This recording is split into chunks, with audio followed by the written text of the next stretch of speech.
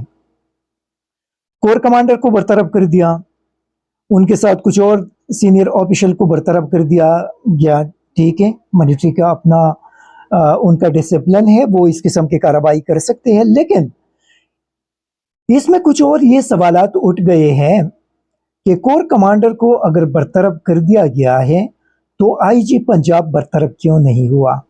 D I جی لاہور برطرف کیوں نہیں ہوا؟ ایس ایس پی لاہور برطرف کیوں نہیں ہوا؟ ڈی جی رینجر برطرف کیوں نہیں ہوا؟ جو ان کا نیچے کمانڈ تھا لاہور میں وہ برطرف کیوں نہیں ہوا؟ یہ بنیادی سوالات ہیں۔ مطلب اگر ابھی اس کا جواب یہ ہے کہ یہ وفاقی حکومت کے زیر کنٹرول ہے، تو وفاقی حکومت نے ابھی تک I G, D I G, S S P کو برطرف کیوں نہیں کیا؟ ڈی جی رینجر اور اس کے نیچے جو بھی ذمہ دار لوگ تھے ان کو برطرف کیوں نہیں کیا؟ کیونکہ کور کمانڈر کے گھر تک پہنچنے سے پہلے جو ذمہ داری تھی وہ آئی جی اور ڈی جی رینجر کی تھی۔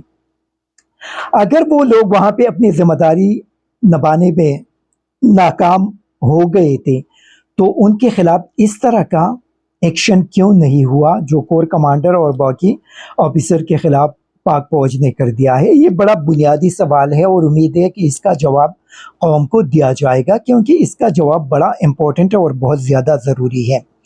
دوسرا اس کے اندر یہ بھی ہے کہ اس کے لیے جوڈیشل کمیشن وفاقی حکومت نے کیوں نہیں بنائی؟ دیکھیں، یہ پاک فوج کی ذمہ داری ہے کہ وہ وفاقی حکومت پہ پریشر ڈالے، ان سے ڈیمانڈ کرے کہ وہ ایک جوڈیشل کمیشن بنائے سپریم کورٹ آف پاکستان کے ججز پر مشتمل، تاکہ وہ اس پورے واقعات کا تحقیقات کرے اور قوم کے سامنے سارے حقائق سامنے لے کر آئے کہ یہ جو آئی جیز غائب تھے، یہ جو رینجرز غائب تھے، یہ جو ڈی آئی جیز غائب تھے، پولیس والے غائب تھے، سپریم کورٹ آف پاکستان کے اندر سے رینجرز نے عمران خان کو کیوں گرفتار کیا؟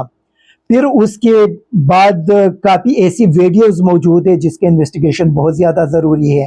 تو میرے خیال میں ان ساری چیزوں کے سوالات اور جوابات جاننے کے لیے ایک judicial commission supreme Court of Pakistan کے ججز پر مشتمل بہت زیادہ ضروری ہے۔ یہ جو ہیومن رائٹس وائلیشن کے الزامات سامنے آ رہے ہیں، جیل کے اندر لوگوں کے ساتھ کیا ہوا، جیل کے باہر حوالات میں کیا ہوا، پولیس نے کیا کارنامے سر انجام دیے، لوگوں کے گھروں کے اندر جا کر توڑ پھوڑ کیا، وہاں سے سامان اٹھا کر لے کر گئے، وہاں سے کیش اٹھا کر لے کر گئے، وہاں خواتین وہاں سے اٹھا کر لے کر گئے، مطلب یہ جتنے بھی الزامات ہیں ان ساری چیزوں کے تحقیقات کے لیے، صاف اور شفاف تحقیقات کے لیے سپریم کورٹ آف پاکستان کے ججز پر مشتمل ایک جوڈیشل کمیشن بنانا بہت زیادہ ضروری ہے۔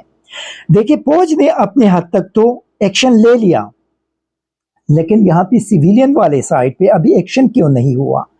اسی وجہ سے یہ بہت زیادہ ضروری ہے کہ آئی جی پنجاب کے ٹرمینیشن ہے، D I G S S P کے ٹرمینیشن ہے، ڈی جی رینجر کے اگر ٹرمینیشن ہے، باقی جو ذمہ دار لوگ ہیں ان کے ٹرمینیشن ہیں، جن لوگوں کو اٹھایا گیا، بچوں خواتین کو اٹھایا گیا، یہ ساری چیزیں جو ہیں اس کے اصل حقائق قوم کے سامنے لانے کے لیے جوڈیشل کمیشن کا قیام بہت زیادہ ضروری ہے۔ کیونکہ مسئلہ رینجرز کے اسلام آباد ہائی کورٹ کے اندر گھس کر وہاں سے عمران خان کو اٹھا لینا، وہاں سے بڑے عجیب انداز سے ان کو دھکیلنا، گھسیٹنا، وہاں سے یہ ساری چیزیں شروع ہو گئی، تو وہاں سے تحقیقات کی بھی ہونی چاہیے۔